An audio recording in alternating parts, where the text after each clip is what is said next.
आज विधानसभेच्या निवडणुकीच्या प्रचाराच्या शुभारंभानिमित्त आपण सगळे वडगावला जमलेलो आहोत. परमेश्वराचा आशीर्वाद घेऊन या लढाईला आपण सामोरे जातो आणि या लढाईला सामोरे जात असताना मागच्या 5 वर्षामध्ये आपण काय केलं हे देखील आपल्या समोर सांगणं गरजेचं आहे. मागच्या 5 वर्षामध्ये 2019 सालापासून 2024 सालापर्यंत आपण समाजाचे प्रश्न सोडवण्यासाठी कशा पद्धतीनं काम केलं हे आपल्या समोर मांडण्यासाठी मी आज इथं उभा आहे. 2019 सालच्या निवडणुकीनंतर आपल्याला यशापर्यंत पोहोचता आलं नाही, पण जरी आपण यशापर्यंत पोहोचलो नाही तरी दुसऱ्या दिवशी आपण कामाला सुरुवात केली. दुसऱ्या दिवशी समाजामध्ये उतरून सर्वसामान्य माणसांना बरोबर घेऊन आपण कामाला आपली सुरुवात केली. काम चालू केल्यानंतर सरकार देखील आपलं नव्हतं. आपल्याला सगळ्यांना अपेक्षा होती की युतीचं सरकार परत एकदा राज्यामध्ये सत्तेमध्ये येईल. खरं तर युतीच्या 165 जागा निवडून आल्या होत्या आणि सरकार मात्र महाविकास आघाडीचं सत्तेमध्ये आलं. 2.5 वर्षामध्ये कुठलंही विकास काम या मतदारसंघामध्ये झालं नाही. 2.5 वर्षामध्ये कोरोनाच्या महामारीला आपल्याला सामोरे जावं लागलं आणि 2.5 वर्षामध्ये या मतदारसंघाकडे सबसे सरकारने दुर्लक्ष करण्याचं काम केलं. हे तुम्ही आम्ही सगळ्या नागरिकांनी पाहिलेलं. कोरोनाचं महामारीचं संकट आलं त्यावेळेला कृष्णा हॉस्पिटलच्या सगळ्या व्यवस्थापक मंडळांनी, सगळ्या विश्वस्त मंडळांनी निर्णय घेतला की स्वर्गीय अप्पांच्या काळामध्ये जे स्वप्न आपण पाहिलं होतं की सर्वसामान्य माणसाच्या सेवेसाठी कृष्णा हॉस्पिटलची निर्मिती झालेली आणि त्या संस्कृतीला अनुसरून, त्या विचाराला अनुसरून आपण सर्वसामान्य माणसाची सेवा करण्याचं काम कोरोनाच्या महामारीच्या काळामध्ये केलं. मला अजूनही आठवत आहे की कोरोनाच्या महामारीचा पहिला काळ, पहिला सप्ताह असा होता की लोक एकमेकाच्या जवळ यायला मागत नव्हते. लोकांना ही महामारी काय हे माहित नव्हतं. लोकांना माहित नव्हतं की काय करायचंय. इतकंच काय, पण काही डॉक्टर मंडळींनी देखील आपले दवाखाने बंद करून गावाच्या बाहेर जायचं काम केलं. लोकांना कळत नव्हतं की आता आपल्याला यातून कोण वाचवणार. जोपर्यंत वॅक्सिन आलं नव्हतं तोपर्यंत लोकांना माहित नव्हतं की आता आपलं या संकटापासून वाचणार तरी कसं. अशा काळामध्ये कृष्णा हॉस्पिटलनी लोकांची सेवा करण्याचं व्रत घेऊन समाजाची सेवा करण्याचं काम चालू केलं आणि अशा काळामध्ये कृष्णा हॉस्पिटलनी सातारा जिल्ह्याचं लीड हॉस्पिटल म्हणून काम केलं, सातारा जिल्ह्याचं शिखर हॉस्पिटल म्हणून काम केलं आणि एका वेळेला 500 बेड रिझर्व करण्याचं काम हे कृष्णा हॉस्पिटलच्या व्यवस्थापक मंडळाने तिथं केलं आणि 500 बेड हे फक्त कोरोनासाठी रिझर्व ठेवण्याचं काम हे त्या काळामध्ये झालं. आज मला खऱ्या अर्थानं अभिमान वाटतो की 10,000 लोकांचा औषध उपचार आपण कृष्णा हॉस्पिटलच्या माध्यमातून करण्यामध्ये यशस्वी झालो. आणि हे 10,000 लोक कोण होते तर आपल्या तालुक्यामधले, आपल्या जिल्ह्यामधले, आजूबाजूच्या जिल्ह्यामध्ये, महाराष्ट्रामधले आणि महाराष्ट्राच्या बाहेरचे सुद्धा काही लोक हे आपल्याकडे औषध उपचार घेऊन गेले. आणि हे औषध उपचार देत असताना कुठलाही भेदभाव न करता आपण जनतेची सेवा करणं पसंत केलं. आपण कधीही हा विचार केला नाही की हे लोक कोण आहेत, या लोकांचा गट कुठला आहे, या लोकांची जात कुठली आहे, हे लोक राजकीय आपल्या बरोबर आहेत की नाही. आले त्या माणसाची सेवा करण्याचं आपण काम केलं. आला त्या माणसाला आपण ऍडमिट करून घेतलं. आला त्या माणसाला बरं करण्याचं आपण काम केलं. आणि आदरणीय सुरेश बाबांचे मी मनापासून आभार मानू इच्छितो की स्वतः आदरणीय सुरेश बाबा हे बॅटल ग्राउंडवर उतरले. हे स्वतः तिथं सुरेश बाबांनी लोकांची सेवा केली, रुग्णांची सेवा केली आणि प्रत्येक रुग्णाला बरं झाल्यानंतर गुलाबाचं फूल देण्याचं काम देखील आदरणीय सुरेश बाबांच्या माध्यमातून झालं. आपण धोरणात्मक निर्णय घेतला की कुठल्याही माणसाकडनं 1 पैसा सुद्धा आपण घ्यायचा नाही. त्या काळामध्ये काही हॉस्पिटलमध्ये प्रवेशासाठी 1.5 लाख रुपये घेत होते. 1 लाख रुपये लोक घेत होते. आपण प्रवेशासाठी सुद्धा पैसे घेत नव्हतो आणि बरं झाल्यानंतर सुद्धा आपण पैसे घेत नव्हतो. प्रत्येकाची सेवा घरी आलेल्या पाहुण्याप्रमाणे आपण केली. जो माणूस ऍडमिट झाला त्याचं जेवण काय असावं याचा देखील आपण विचार केला आणि घरच्यापेक्षा चांगलं जेवण देण्याचा प्रयत्न त्या काळामध्ये आम्ही खऱ्या अर्थाने केला. अनेक लोक त्या काळामध्ये ऍडमिट झाले. अनेक लोकांना त्या काळामध्ये आयसीयू मध्ये ठेवण्याची वेळ देखील आपल्यावर आली आणि सगळं काम करत असताना लोकांची काळजी घेण्याची पुरेपूर जबाबदारी ही कृष्णा हॉस्पिटलच्या प्रशासनावर होती. मोठं आपल्यावर तसं संकट होतं की लोक इतक्या मोठ्या प्रमाणावर आपल्याकडे ऍडमिट होत होते. बरेच वेळेला आपल्याकडे तेवढे बेड शिल्लक नसायचे. ऑक्सिजन बेडची इतकी तूट होती की आपल्याला ऑक्सिजन बेड 140 पर्यंत वाढवावे लागले आणि तरी सुद्धा आपण न हटता आपण सगळ्या जनतेची सेवा करण्याचं काम केलं. आणि ही सगळी सेवा करत असताना आपण कधीही हा विचार केला नाही, कधीही हा दृष्टिकोन ठेवला नाही की याच्यामधनं आपला काही फायदा होईल का नाही. हे जनतेसाठी आहे, लोकांसाठी आहे आणि लोकांची सेवा करण्याचं काम त्या काळामध्ये आपण केलं आणि त्याला खऱ्या अर्थानं तुम्ही सगळ्या लोकांनी साथ दिली. त्यामुळेच देशामध्ये 4 नंबरचे सगळ्यात जास्त पेशंट असणारं खाजगी क्षेत्रामधलं वैद्यकीय महाविद्यालय आपलं होतं. आदरणीय पंतप्रधान नरेंद्र मोदी साहेबांचं पीएमओचं पत्र हे कृष्णा हॉस्पिटलला मिळालं की अत्यंत चांगलं काम तुम्ही या महामारीच्या कालावधीमध्ये केलं. अनेक लोकांना प्रश्न पडला असेल की महामारीमध्ये आपण इतकं काम केलं याचा आपल्याला राजकीय काही फायदा होणार की नाही. आपण सगळ्यांना मी या कार्यक्रमाच्या निमित्तानं, या प्रचाराच्या शुभारंभाच्या सभेच्या निमित्तानं सांगू इच्छितो की आपण हे काम कुठल्या फायद्यासाठी केलं नाही, राजकीय फायद्यासाठी तर मुळीच केलं नाही. आपला शत्रू जरी असला तरी त्याची सेवा करण्याचं भाग्य आम्हाला मिळालं आणि आपण ती सेवा केली हे देखील मी तुम्हाला या कार्यक्रमाच्या निमित्तानं सांगू इच्छितो. आणि आता जे आपल्याला काँग्रेस पार्टी दिसते त्याचे निम्मे अर्धे नेते बरं करण्याचं भाग्य देखील आम्हाला लाभलं. त्याचे निम्मे अर्धे नेते देखील चांगलं करण्याचं काम आपण केलं. आणि फार दूर कशाला जायचं, बाजार समितीचे आत्ताचे सभापती आहेत त्यांची देखील सेवा करण्याचं भाग्य आम्हाला लाभलं. आत्ताचे माजी जे सभापती काँग्रेस पक्षाचे होते त्यांची देखील सेवा करण्याचं भाग्य आम्हाला लाभलं. आणि हे सगळं करत असताना आम्ही त्यांची सेवा काकणभर जास्त चांगली केली म्हणजे परत त्यांच्या मनामध्ये शंका कुशंका उपस्थित व्हायला नको अशा पद्धतीचं काम आपण कृष्णेच्या माध्यमातून केलं.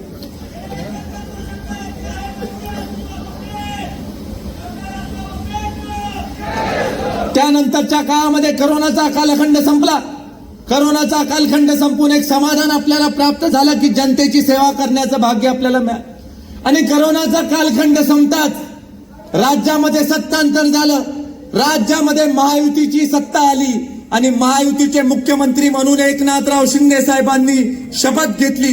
राज्याचं नेतृत्व करण्याची संधी त्यांना मिळाली. आदरणीय देवेंद्रजी फडणवीस साहेबांनी उपमुख्यमंत्री म्हणून शपथ घेतली. आणि या 2.5 वर्षामध्ये दिवस आणि रात्र तुमची सेवा करण्याच्या दृष्टिकोनाने आम्ही गावागावामध्ये, खेड्याखेड्यामध्ये जाऊन लोकांच्या अडीअडचणी समजून घेतल्या. प्रत्येकांकडे गेलो, प्रत्येकाला आम्ही विचारलं की काय आपल्याला करून पाहिजे. लोकांना देखील विश्वास पटत नव्हता की बाबा सगळीच कामं विचारतात, एवढी सगळी कामं कसं करणं शक्य आहे, कशी काय इतकी विकास कामं होऊ शकतात. पण आम्ही सगळी कामं गोळा केली. पाणंद रस्त्याची कामं गोळा केली, कॉन्क्रिटीकरण रस्त्याची कामं गोळा केली, सभा मंडपाची कामं गोळा केली, कराड शहरातले प्रश्न आपण गोळा केले, लोकांच्या अडीअडचणी जाणून घेतल्या आणि महायुती सरकारच्या माध्यमातून प्रत्येक प्रश्नाला आम्ही लक्ष केंद्रित करून सोडवण्याच्या बाबतीमधलं काम केलं. आणि या 2.5 वर्षामध्ये महायुती सरकारच्या माध्यमातून 745 कोटी रुपयाचा निधी कराड दक्षिण विधानसभा मतदारसंघासाठी आपण आणला. आणि या 745 कोटी रुपयाच्या निधी बरोबर शिवसेना शिंदे गटाच्या माध्यमातून आदरणीय मुख्यमंत्री एकनाथजी शिंदे साहेबांच्या माध्यमातून देखील 250 कोटी रुपयाचा निधी आणला. आणि त्या निमित्तानं या मतदारसंघामध्ये सगळ्यांच्या वतीनं, महायुती सरकारच्या वतीनं 1000 कोटी रुपये देण्याचं काम हे आपल्या सगळ्यांच्या नेत्यांच्या माध्यमातून झालं. 1000 कोटी रुपये देत असताना काय कामं आपण केली. जे प्रमुख जिल्हा मार्ग आपण केले होते ते सगळे प्रमुख जिल्हा मार्ग परत करण्याचं काम आपण केलं. येनक्यापासून शेलुली स्टेशन पर्यंत येणाऱ्या रस्त्याचं चौपदरीकरण करण्याचं काम आपण केलं. हर घर जल या योजनेच्या माध्यमातून नाना आकडा तुमचा चुकला, 77 कोटी रुपये आतापर्यंत आपल्या मतदारसंघाला आलेले. उद्या परत आणि त्याची क्लिप बनेल आणि यांचा प्रवक्ता काय म्हणतोय बघा, हे खोटं बोलतात म्हणतील, पण 77 कोटी रुपयाचा निधी आला. खोटं बोलायची आपल्याला गरज नाही. जे काही केलंय ते स्पष्ट आहे. ते आपण लोकांच्या समोर मांडतोय. आपण आतापर्यंत 25-15च्या योजनेमधनं जिथं जिथं आपल्याला अंतर्गत रस्त्याची कामं करणं गावात गरजेचं होतं ते रस्ते केले.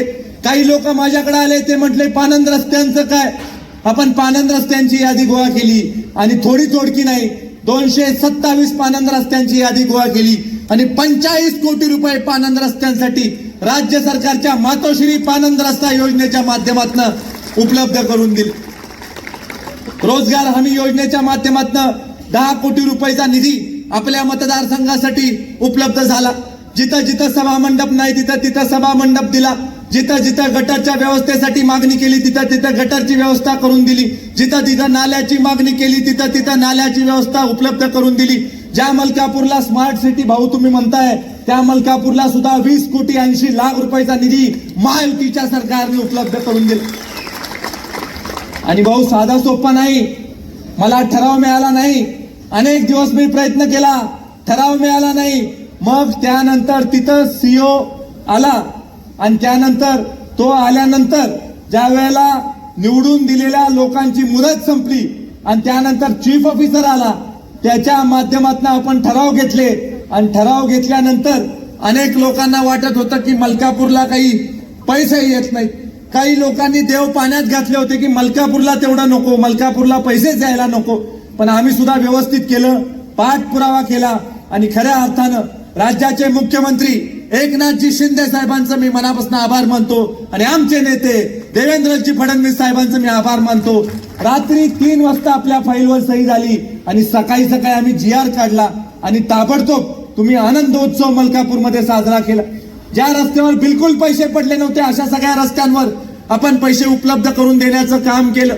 ज्या ज्या ठिकाणी रोजगार हमी योजनेच्या माध्यमातून तुमची अपेक्षा होती की घरासमोरचा रस्ता व्हावा, गल्ली मधला रस्ता व्हावा, त्या ठिकाणी पैसे उपलब्ध करून देण्याचं आपण काम केलं. काही ठिकाणी मला आनंद होत होता की सार्वजनिक बांधकाम मंत्री आदरणीय रवींद्रजी चव्हाण साहेब त्यांनी पदभार स्वीकारल्यानंतर मी त्यांच्याकडे गेलो. मी म्हटलं, रवी भाऊ तुम्ही आमदार असताना माझी तुमची एवढी खास मैत्री होती. मी तुम्हाला म्हटलं होतं की रवी भाऊ तुम्ही ज्या वेळेला सत्तेत जाल त्यावेळेला आमच्याकडे लक्ष ठेवा. मी सुद्धा विचारपूर्वक त्या लोकांशी संबंध ठेवले होते. मला सुद्धा माहित होतं की कधी काही सत्ता होईल तेव्हा रवींद्र चव्हाण साहेब मोठ्या पदावर असते आणि रवींद्र चव्हाण साहेब ज्या वेळेला सत्तेमध्ये बसले, रवींद्र चव्हाण साहेब ज्या वेळेला सार्वजनिक बांधकाम मंत्री झाले त्यावेळेला मी आपल्या भागाची एक फाईल त्यांच्याकडे घेऊन गेलो आणि रवी भाऊला म्हटलं की रवी भाऊ आता नाही म्हणू नका, एवढी माझी कामं करून द्या. आणि पहिल्या टप्प्यात कराड दक्षिण विधानसभा मतदारसंघासाठी रवींद्र चव्हाण साहेबांनी 133 कोटी रुपयाचा निधी या मतदारसंघासाठी दिला. मला खूप आनंद झाला. मला वाटलं एवढा मोठा निधी दिला, लोक खूप खुश होतील, लोक आनंदी असतील. अनेक लोकांना मी विचारलं, काय म्हटलं राहुल पैलवान काय खुश आहे का? म्हटले नाही, झालेत पैसे पण मोठ्या रस्त्यावर पडले, बारीक रस्त्यावर पैसे पडल्याशिवाय मजा नाही. मला जरा शंका आली, म्हटलं सगळीकडेच असं आहे का? मग 2-3-4 लोकांना विचारलं, काय रे म्हटलं तुमच्या रस्त्यावर 2 कोटी पडलेत, कुठं 3 कोटी पडलेत, 4 कोटी पडलेत, काही ठिकाणी 7 कोटी रुपयाचा निधी उपलब्ध झालाय. कोण हसायलाच तयार नाही. मी म्हटलं अरे एवढे मोठे पैसे पडले.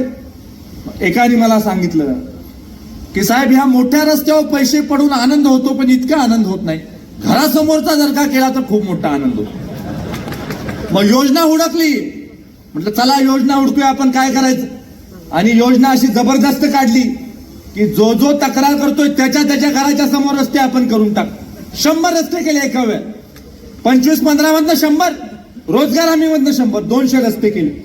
आणि हात दुखत नाही तोपर्यंत नारळ फोडायला एवढं विकास काम या मतदारसंघामध्ये केलं. आणि प्रत्येक रस्त्याचं भूमिपूजन पण आपण केलं, उद्घाटन पण आपण केलं आणि लोकार्पणाचा बोर्ड देखील आपण लावला आणि ते रस्ते देखील सगळे झाले. कुठेही आपण किंतु परंतु ठेवला नाही, कुठेही आपण काही शंकेला कारण ठेवलं नाही आणि सगळे कॉन्ट्रॅक्टर आपल्या भागामधले घेतले. एकूण एक कॉन्ट्रॅक्टर आपल्या भागामधला आहे. तुम्ही जाणून घ्या, आपल्या भागामधल्या पोरांना कामं दिली. आणि हो, भागातल्या पोरांना कामं देताना कोणाला भेटायला लावलं नाही, थेट कामं भागामधल्या पोरांना दिली. चांगल्या दर्जाचे रस्ते झालेत. आपण जे महायुतीच्या काळामध्ये रस्ते केलेत ते बघा आणि त्यांच्या काळामधले रस्ते बघा. बघा त्यांच्या रस्त्याचा दर्जा आणि बघा आपल्या रस्त्याचा दर्जा. तुम्हाला लक्षात येईल की कोणी चांगल्या पद्धतीचं काम केलंय, कुठल्या सरकारने चांगल्या पद्धतीचं काम केलंय हे सुद्धा तुम्ही बघा.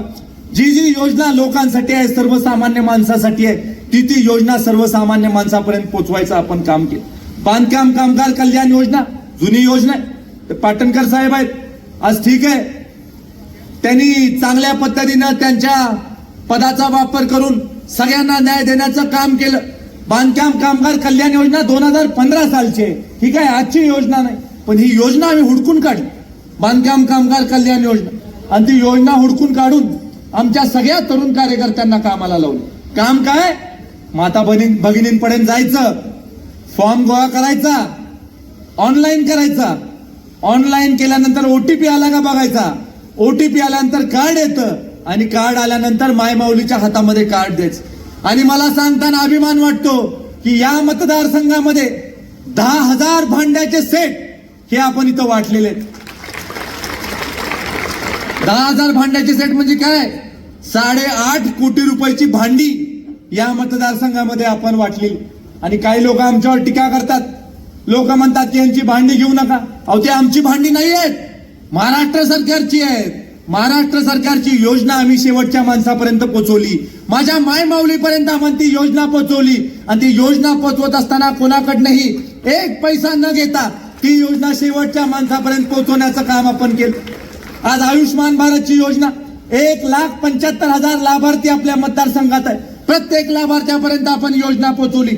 सगळ्यात जास्त आउटरीच कराड दक्षिण विधानसभा मतदारसंघामध्ये आहे. आणि सगळ्यात जास्त फायदा आयुष्मान भारत योजनेचा या देशामध्ये जे 10 मतदारसंघ असतील विधानसभेचे, त्याच्यामध्ये कराड दक्षिण विधानसभा मतदारसंघ आहे. सगळ्यांना फायदा आयुष्मान भारत योजनेचा झाला. ही योजना सगळ्यांसाठी आहे, सगळ्यांना आपण सरसकट ती योजना पोहोचवली. आपण त्याच्यामध्ये कुठलाही भेदभाव केला नाही. आणि कृष्णा हॉस्पिटलचं एम्पॅनलमेंट झालंय, तिथं वेगळा कक्ष केलाय की आयुष्मान भारतचं कार्ड कोण घेऊन आलं तर 5 लाख रुपयापर्यंतचा औषधोपचार मोफत त्याला देण्याच्या बाबतीमधलं काम आपण त्या माध्यमातून केलं. आज खऱ्या अर्थानं राज्यामध्ये एक अत्यंत पुरोगामी विचाराचं सरकार आहे. एकनाथराव शिंदे साहेब, देवेंद्रजी फडणवीस साहेब आणि अजितदादा पवार साहेबांच्या माध्यमातून हे सरकार चालतं. या सरकारने एक महत्वपूर्ण निर्णय घेतला, मुख्यमंत्री माझी लाडकी बहीण. आणि मुख्यमंत्री माझी लाडकी बहीण योजनेच्या माध्यमातून आतापर्यंत 5 हप्ते 7,500 रुपये आपल्या प्रत्येक मायमाऊलीच्या खात्यावर आलेले आहेत. ज्या वेळेला मुख्यमंत्री माझी लाडकी बहीण योजना ही सरकारने घोषित केली, त्यावेळेला विद्यमान लोकप्रतिनिधींनी काय मार्गदर्शन केलं. ज्या वेळेला मुख्यमंत्री माझी लाडकी बहीण योजना सरकारने घोषित केली, त्यावेळेला आम्ही मार्गदर्शन केलं. आम्ही लोकांच्या समोर गेलो, आपण म्हटलं या योजनेचं आपण स्वागत केलं पाहिजे. आपण आनंद व्यक्त केला की मायमाऊलीच्या हातामध्ये एवढे पैसे येणार आहेत. पण विद्यमान लोकप्रतिनिधींनी प्रेस समोर मुलाखत दिली की हा निवडणुकीचा जुमला आहे. ही पहिली त्यांची मुलाखत. त्यानंतर त्यांनी विधानसभेच्या अधिवेशनामध्ये मार्गदर्शन केलं. मार्गदर्शन काय केलं विधानसभेच्या अधिवेशनामध्ये की या योजनेसाठी पुरेसे पैसे आहेत का, राज्य तुमचं दिवाळखोरीमध्ये निघेल, निवडणूक तोंडासमोर ठेवून तुम्ही ही योजना आणलेली आहे. पण आपल्या मुख्यमंत्र्यांनी, उपमुख्यमंत्र्यांनी, आपल्या सरकारनी सगळं खोटं ठरवलं आणि आपल्या सरकारने 5 हप्ते दिले आणि ही योजना रेग्युलर चालवली. आणि 46,000 कोटी रुपयाची तरतूद राज्य सरकारच्या अर्थसंकल्पामध्ये आपल्या सरकारने आतापर्यंत केली. 4 दिवसापूर्वी कोणी तर त्यांची बाईट घेतली. 4 दिवसापूर्वी पत्रकारांनी विचारलं की मुख्यमंत्री माझी लाडकी बहीण विषयी तुमचं काय मत आहे. हे म्हटलं आमचीच योजना आहे. कसं काय तुमची योजना आहे, कसं काय तुमची योजना आहे, का तुम्ही मुख्यमंत्री असताना योजना आणली नाही, का दिले नाहीत पैसे मायमाऊलीला. तुम्ही 2.5 वर्ष तुम्ही मुख्यमंत्री होता, त्यावेळेला द्यायला पाहिजे होते पैसे. तुम्ही 10 वर्ष आमदार आहे, एखादा शब्द तरी बोलला का कधी, एखादा शब्द खासगी बैठकीत, एखादा तुमची एजन्सी आहे आमची बदनामी करणारी, त्यांच्याकडे असला तर द्या एखादा व्हिडिओ की म्हटला यांना पैसे द्या. का केलं तुम्ही 10 वर्षामध्ये, का नाही तुम्ही योजना आणली. सत्तेमध्ये होता त्यावेळेस का नाही योजना आणली. आणि आता तुम्ही म्हणता ही आमचीच योजना होती. पुढारी वर्तमानपत्राच्या व्यवस्थापकांनी एक परिसंवाद ठेवला. भारतीय जनता पार्टीचे कार्यकर्ते शिवसेनेचे कार्यकर्ते, राष्ट्रवादी काँग्रेसचे कार्यकर्ते, विरोधी पक्षाचे कार्यकर्ते असा परिसंवाद ठेव. तुम्ही तुमचे मुद्दे मांडा, आम्ही आमचे मुद्दे मांडतो. आमचे मुद्दे मांडण्यासाठी आपली पूर्ण फौजच गेली होती. 745 कोटी रुपयाचा लेखाजोखा आमच्या टीमनं दिला. 745 कोटी रुपयाचा. आणि यांना विचारलं तुम्ही काय केलं 5 वर्षात? हे म्हटले हा समोरचा पूल आम्हीच केला. हा तुम्ही कसा केला? National highway authority of India, केंद्र सरकार, नितीन गडकरी साहेब. आणि नितीन गडकरी साहेबांचं तुमच्याविषयी मत काय? खासगीत विचारा त्यांना जाऊन, तुम्हाला सांगतील तुमच्याविषयी मत काय. तुमचा काय संबंध केंद्र सरकारच्या पैशाशी? तुम्ही विरोधी पक्षाचे राज्यातले आमदार आहे आणि तुम्ही म्हणताय की आम्ही हा रस्ता केला, उड्डाणपूल केला. उड्डाणपूल कशाचा करता हो साहेब? तुमच्या घराच्या समोरची झोपडपट्टी तुम्हाला होईना झाली आहे.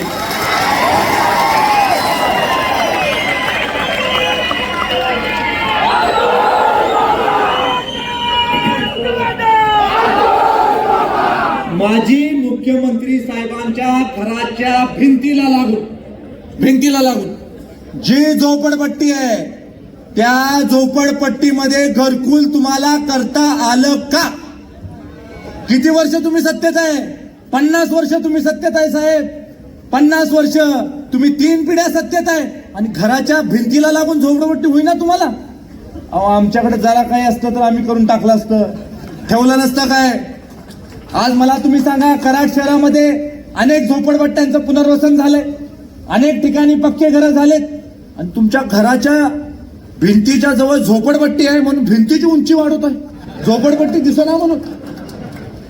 आज मी तुम्हाला शब्द देतो, आज ज्या दिवशी आपल्याला सत्तेमध्ये संधी मिळेल त्या दिवशी पाटण कॉलनीच्या झोपडपट्टीचं पुनर्वसन पहिलं काम आपलं असणार आहे.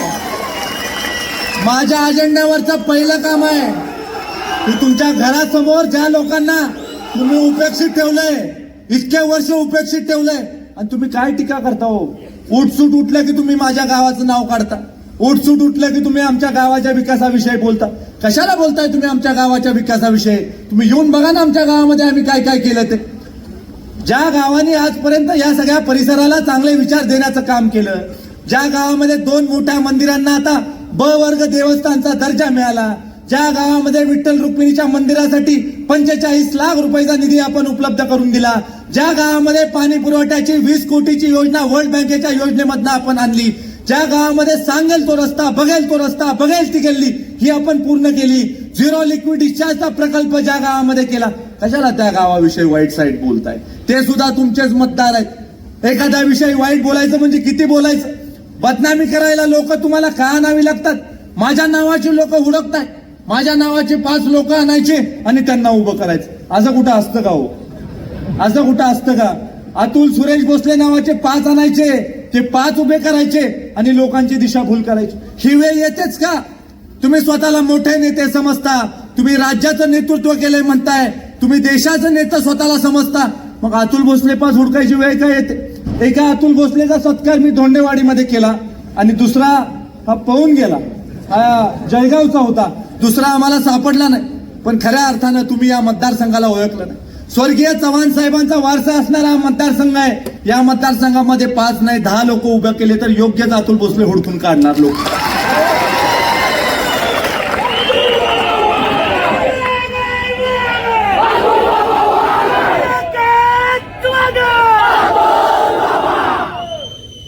मागच्या निवडणुकीमध्ये आपल्याला यशापर्यंत पोहोचता आलं नाही, आपण खचलो नाही, आपण ताकदीनं उभं राहिलो, आपण लोकांमध्ये परत गेलो, सुखादुःखामध्ये लोकांच्या गेलो, एकेका गावामध्ये जाऊन तुमचा हुमरा जिजवण्याचं काम आपण केलं. अडचणी सांगा म्हटलो, एखादी गोष्ट झाली नाही तरी सुद्धा ती गोष्ट करण्याचं आपण काम केलं आणि आज 745 कोटी रुपयाचा निधी आणला, हा सुद्धा तुमच्यामुळे आला. आज कराड शहराला छत्रपती शिवाजी महाराज स्टेडियमसाठी 100 कोटी रुपयाचा निधी उपलब्ध झाला.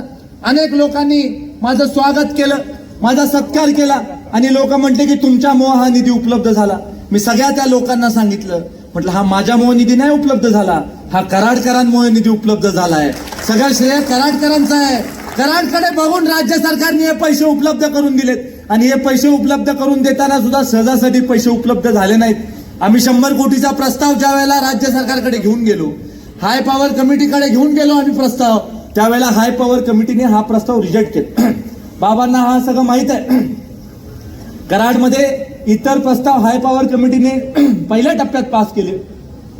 स्टेडियमचा प्रस्ताव हाय पॉवर कमिटीने रिजेक्ट केला, कारण हाय पॉवर कमिटीचं असं म्हणणं होतं, कशासाठी एवढे 100 कोटी रुपये तुम्हाला पाहिजे? कराड हे तालुक्याचं ठिकाण आहे आणि मग 100 कोटी रुपये निधीसाठी कशाला तुम्हाला पाहिजे? इथं काय होणार आहे? आणि आम्ही म्हणजे स्वप्न रंगवलं होतं, IPL ची मॅच घेणार, बाहेरचा खेळाडू आणणार आणि रणजीची मॅच घेणार, एअर कंडिशन आम्हाला तिथं स्टेडियम पाहिजे, आम्हाला आमचं सिटिंग मुंबईच्या वानखेडेसारखं पाहिजे, आम्हाला तिथं कुस्तीपट्टूंसाठी मॅट पाहिजे, असं आम्ही प्लॅन केला होता. मी ज्या वेळेला हाय पॉवर कमिटीच्या अध्यक्षांना भेटलो, चेअरमनला भेटलो, ते म्हटले अतुलराव थोडं तरी काहीतरी व्यवहारिक करावं. हे असं कसं काही 100 कोटी रुपये असतात ते कुठं? राज्यात असे पैसे वाटायला लागले तर कसं चालेल? म्हटलं ठीक आहे साहेब, तुम्ही देणार आहे का? हो का नाही सांगा. हो तर हो म्हणा, नाही तर नाही म्हणा. ते म्हटले आम्ही देतो, पण 15-20 कोटी रुपयाचा प्रस्ताव तुम्ही करून आणा, आपण त्याची गॅलरी वगैरे चांगली करू, टर्फ चांगला करू, त्याच्यावर थांबा, तुम्ही इतके पैसे मागू नका. तिथनं ताबडतोब तो प्रस्ताव घेतला. तसा ठीक आहे म्हटलं साहेब. मला लक्षात आलं की ह्यांना काही समजून उपयोग नाही, ह्यांना सांगून हे आपलं काय ऐकणार नाहीत. त्यामुळे मी तसंच सागर बंगल्यावर गेलो. आपले नेते आदरणीय देवेंद्र फडणवीस साहेबांना चिठ्ठी पाठवली. अति महत्वाचं साहेबांनी बोलून घेतलं. साहेबांनी बोलून घेतल्यावर साहेबांना म्हटलं की साहेब असं आहे की देणार असाल तर 100 कोटी द्या, अन्यथा नाही दिले तरी चालते. साहेबांच्या लक्षात आलं. साहेबांनी फोन उचलला. साहेब म्हटले जरूर 100 कोटी आपण कराडच्या स्टेडियमसाठी देऊ. मी आदरणीय साहेबांना सांगितलं. साहेब म्हटलं 1952 साली कैलासवासी खशाबा जाधव हेल्सिंकीला जाऊन त्यांनी बक्षीस मिळवलं. मग आमच्या कराडचे किती कर्तृत्वान खेळाडू आहेत, आम्हाला तुम्ही स्टेडियम द्या, आम्ही ऑलिम्पिकचं मेडल सुद्धा कराडकर आणून दाखवू तुम्हाला. साहेबांनी फोन केला, मग हाय पॉवर कमिटीने पास केला, मग तो प्रस्ताव मंजूर झाला. आणि प्रस्ताव मंजूर झाल्यानंतर कराडकरांनी खूप त्याचं स्वागत केलं. आनंद कराडमध्ये साजरा झाला. आणि आपल्या माजी मुख्यमंत्र्यांनी काय सांगितलं? ते म्हटले कराडच्या 100 कोटीच्या स्टेडियमचं भूमिपूजन केलं, 10 लाख रुपये झालेले. मी ते बघितल्यानंतर माझ्या डोक्यामध्ये मुंगे आले. म्हटलं काय बोलतात आहे, 10 लाखाचे कसे काही निधी मंजूर आहे हे म्हणतात. सगळ्या कागदपत्राची फाईल तयार केली आणि सगळ्या कागदपत्राची फाईल तयार करून मी मीडिया समोर गेलो. पत्रकार परिषदेमध्ये त्यांना सगळे कागदपत्र दाखवले. ज्या वेळेला उपमुख्यमंत्री देवेंद्र फडणवीस साहेबांनी तोंडी घोषणा केली ती, त्यानंतर आपल्याला शासन निर्णय GR जो आला, गव्हर्नमेंट रेग्युलेशन, तो टेक्निकल सँक्शन आलं, तो ऍडमिनिस्ट्रेटिव्ह अप्रुव्हल आला, तो पेपरमध्ये ऍड दिली, पेपरमध्ये टेंडर पब्लिश झालं ते, आणि टेंडर पब्लिश झाल्यानंतर टेंडर निश्चित होऊन काम चालू झालं, वर्क ऑर्डर, हे सगळं त्यांच्या समोर सादर केलं. आणि सगळं सादर केल्यानंतर त्यांना एक महत्वाचा पुरावा दाखवला की ट्रेजरीमध्ये 9,65,00,000 रुपये हे आलेले आहेत, ह्याचा हा पुरावा घ्या. नंतरच्या प्रेस कॉन्फरन्समध्ये आदरणीय माजी मुख्यमंत्र्यांना विचारल्यावर म्हटले मी माहितीच्या अधिकारात सगळी माहिती गोळा करतो. काय बोलताय साहेब, तुम्ही राज्याचे मुख्यमंत्री राहिलाय ना, मग एका अधिकाऱ्याला फोन करून विचारायला पाहिजे होतं सत्यता काय, माहितीच्या अधिकारात विचारताय आणि तुम्ही खोटं बोलताय, 10 लोकांसमोर खोटं बोलताय. जर का खरं होतं तर तुम्ही दाखवायला पाहिजे होते कागदपत्र की 10 लाख रुपये चालले. तुम्हाला बोलता आलं नाही आणि तुम्ही मीडियाची बाईट एडिट केली.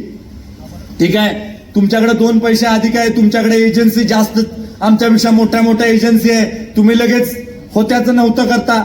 आता सुद्धा इथं रेकॉर्डिंग करायला काही लोक पाठवले की आपण काय बोलतोय याचं रेकॉर्डिंग करायचं, शब्दाचं शब्दांतर करायचं आणि मग त्याची परत बाईट करून फिरवायची. मला सांगा असं कुठं असतं का? अशा पद्धतीनं तुम्ही राजकारण करता. चांगल्या विचाराने करा ना राजकारण तुम्ही. आता व्यासपीठावर तुम्ही आपले सगळे वक्ते बघितले, आपल्या वक्त्यामध्ये एकही चुकीचा शब्द कोणी काढला का? माता भगिनींच्या सन्मानाला धक्का पोहोचेल असं कोण बोललं का? त्यांच्याविषयी सुद्धा खालच्या भाषेत कोण बोललं का? आणि त्यांची भाषणं तुम्ही बघा, काय भाषणं करतात आहे ती. म्हणजे अतुल भोसले ह्याच्यावर 80% बोलताय, पक्षाविषयी सुद्धा बोले ना तुम्ही, कोणाविषयी बोले ना. मला खऱ्या अर्थानं आनंद होतोय की तुमची साथ इतकी भक्कम आहे माझ्या पाठीशी की माझ्यावर बोलल्याशिवाय पर्याय नाही.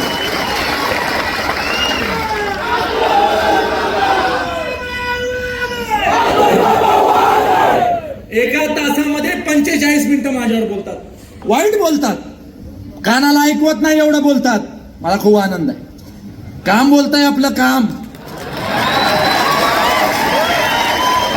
बोलताय, तुमची साथ बोलते, आणि आज सुद्धा कार्यक्रमाला येताना कोणाला आम्ही गाड्या गोडे दिलेले नाही, कोणालाही आम्ही कसली मदत केलेली नाही, आम्ही खुर्च्या सुद्धा लावलेल्या नाहीत।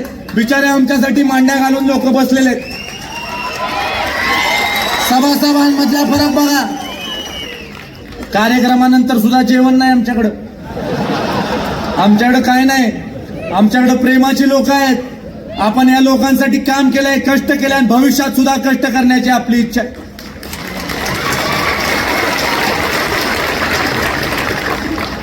मला एका जाणकार माणसाने सांगितलं की तुमची सगळ्यात मोठी चूक आहे की तुम्ही वैयक्तिक कामं करायच्या पाठीमागे लागता।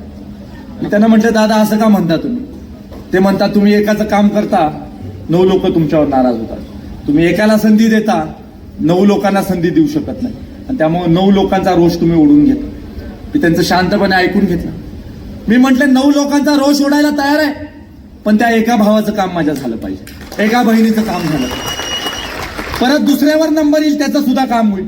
आणि आज मला सांगताना मनापासून आनंद होतो की येत्या 22 डिसेंबर 2024 रोजी स्वर्गीय जयवंतराव आप्पांच्या जयंतीच्या निमित्तानं आपण शिरवळला तुमच्या सगळ्यांच्या हाताने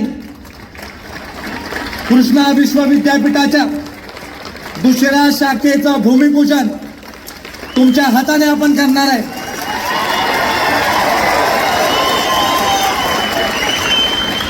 ज्या स्थानिक भूमिपुत्रांनी आपल्याला जमीन मिळवून दिली,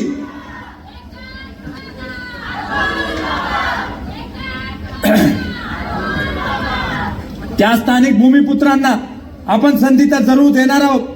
त्याबरोबर काही आपल्याला जो स्टाफ घ्यायचा आहे, शिक्षक स्टाफ घ्यायचा आहे, क्वालिफाईड लोक घ्यायचे आहेत, अशा लोकांसाठी सुद्धा आपण जागा राखीव ठेवणार आहोत। आणि तो सगळा कोटा सोडून 2500 मुलं ही या विधानसभा मतदारसंघातले घेणार। आणि काही खोटं बोलायची गरज नाही आम्हाला, जे करणार आहे ते आम्ही बोलतोय, खोटं बोलायची गरज नाही। येणारे अनेक वर्ष तुमच्यामध्ये राहून काम करायचं आहे, प्रामाणिकपणे काम करायचं आहे, तुमची सेवा करायची संधी मला पाहिजे, आणि म्हणून तुमच्या समोर खरं बोलण्याची मानसिकता आम्ही ठेवलेली। ही 2500 लोक घेताना आपल्यामधलीच घेणार आहे, गोरगरीब समाजामधली घेणार आहे, आपल्यामधली उपेक्षित लोक घेणार आहे, ज्याचा कदाचित आतापर्यंत नंबर आला नाही त्याचा नंबर सुद्धा आम्ही लावणार आहे, सामान्य माणसाचा नंबर लावणार आहे। आणि हे सगळं करत असताना कोणाकडून 1 पैसा न घेता ही सगळी कामं तुम्ही आजपर्यंत जे आई वडिलांचं काम केलेलं आहे, आई वडिलांची सेवा केलेली आहे, वाडवडिलांची सेवा केलेली आहे, या परिसराची सेवा केलेली आहे, ह्याच्यासाठी तुमच्यासाठी आपल्याला काम करायचं। तुम्ही चांगली मुलं आहात, चांगल्या मुली आहात, आणि त्यामुळं मुला मुलींचं भवितव्य घडवण्यासाठीचा प्रयत्न भविष्य काळामध्ये आपल्याला करायचं। आज मला आपण सांगा, कराडच्या MIDC विषयी मला सांगा, किती मोठे उद्योग आणले तुम्ही कराडच्या MIDC मध्ये? 50 वर्ष तुम्ही सत्तेमध्ये आहे, किती मोठे उद्योग तुम्ही कराडच्या MIDC मध्ये आणले? तुम्ही बघून या कराडच्या MIDC काय अवस्था आहे बघा त्या कराडच्या MIDCची। एक सुद्धा मोठा प्रकल्प कराडच्या MIDC मध्ये आला नाही। बघा कोल्हापूरच्या MIDC कडे 5 स्टार MIDC झालेली आहे, बघा बारामतीच्या MIDC कडे 5 स्टार MIDC झालेली आहे, बघा पुण्याजवळच्या चाकण MIDC मध्ये 5 स्टार MIDC झालेली आहे, बघा ठाण्याच्या MIDC मध्ये 5 स्टार MIDC झालेली आहे। एका प्रकल्पामध्ये 5-5 हजार लोकांना नोकऱ्या लागलेल्या आहेत, आमच्याकडे एक पण नाही। आणि आता तुम्ही म्हणताय IT हब करणार आहे, काय बोलताय साहेब? कशाचा IT हब करताय साहेब? तुम्ही फक्त बदनामी करण्याचा हब करू शकता, तुमच्याकडनं चांगलं काम होऊ शकत नाही।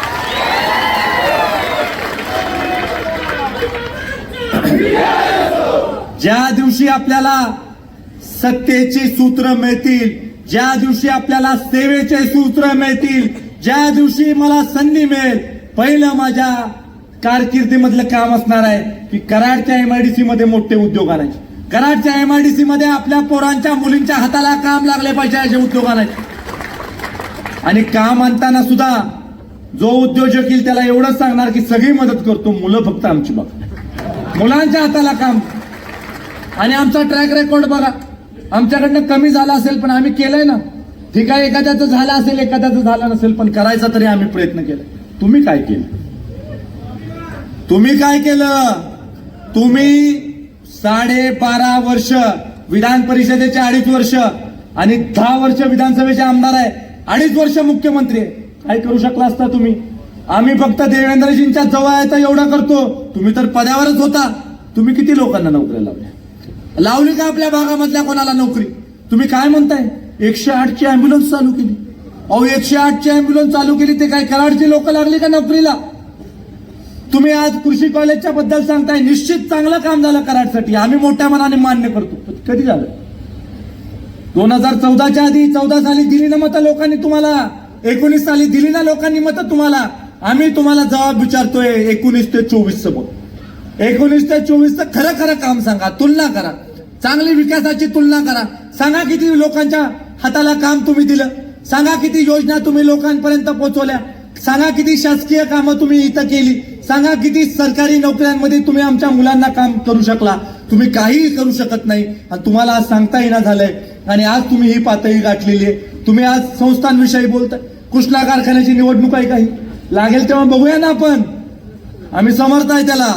ज्या वेळेला निवडणूक लागेल तेव्हा बघितल्या जाईल. कशाला तुम्ही त्याच्याविषयी बोलताय? सभासदांच्या मालकीचा आम्हाला माहित आहे, आम्ही पण सभासद आहे. सभासदाच्याच मालकीचा आहे कारखाना आणि सभासदाच्याच मालकीचा कारखाना राहणार आहे. त्याची काळजी तुम्ही करू नका. आणि तुम्ही कशाला बोलताय? तुम्ही सभासद आहे का त्याचं? तुम्ही कशाला बोलताय? तुम्हाला काय अधिकार त्याच्याविषयी बोलायचा? आणि प्रत्येक कृष्णाची संस्था ही लोकांसाठी समर्पित आहे, लोकांच्या सेवेसाठी समर्पित आहे, तुमच्यासाठी आहे, तुमचा अधिकार आहे त्या संस्थेसाठी. आम्ही विश्वस्त म्हणून बसलोय, तुमची सेवा करायसाठी बसलोय. तुमची सेवा करू शकतो तोपर्यंत आम्ही त्या खुर्चीवर बसणार. मोकळ्या खुर्चीवर बसायची सवय नाही आम्हाला. प्रत्येक संस्थेच्या माध्यमातून अशा पद्धतीचं काम केलं. आणि आज परिस्थिती जर का बघितली तर जे प्रेम बघायला मिळतंय, जो प्रतिसाद बघायला मिळतोय, ज्या पद्धतीने तुम्ही मला प्रेम दिलेलं आहे, खऱ्या अर्थानं मी भारावून गेलेलो. ज्या ज्या गावामध्ये मी जातोय त्या त्या गावामध्ये माझं स्वागत करतात, आई बहिणी माझं स्वागत करतात, तरुण मित्र माझे स्वागत करतात, माझ्याकडून अपेक्षा व्यक्त करतात. मला सांगतात की साहेब हे काम तुमच्याकडून झालं पाहिजे. मला खऱ्या अर्थानं आनंद होतो की इतका प्रेम आणि इतका विश्वास आपल्यावर आहे आणि त्या विश्वासाला तडा न जाऊ देण्याचं काम भविष्य काळामध्ये आपण करतो. खऱ्या अर्थानं आज या सभेच्या निमित्तानं सगळ्यांना प्रश्न पडला होता की सभेच्या मध्ये कशी काय आरती चालू झाली. परमेश्वराचा संकेत आहे, परमेश्वराचा आशीर्वाद आपल्या पाठीशी आहे. आणि या निवडणुकीला सामोरे जात असताना मी एकटा या निवडणुकीला सामोरे जात नाही, तुम्ही सगळे या निवडणुकीला सामोरे जात.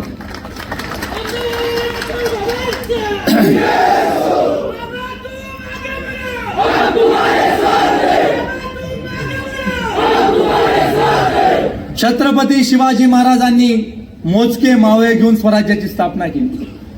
छत्रपती शिवाजी महाराजांचे थेट वंशज छत्रपती उदयन महाराजांना निवडून देण्याचं काम या मतदारसंघाने आपल्याला केलं, ताकदीनं काम या मतदारसंघाने केलं.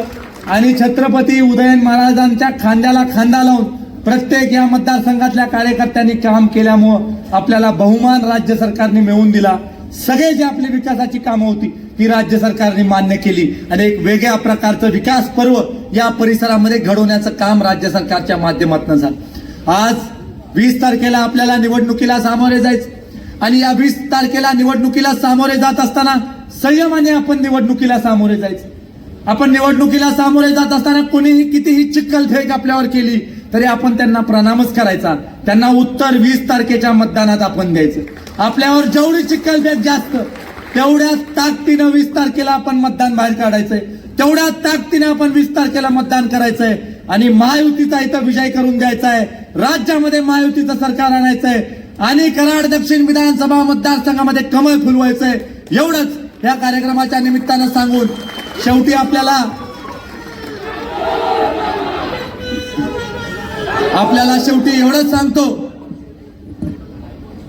कि ना थकूंगा ना झुकूंगा ना रुकूंगा कभी, आपके लिए मैं हाजिर हूं. एवढं सांगून थांबतो. जय हिंद, जय महाराष्ट्र.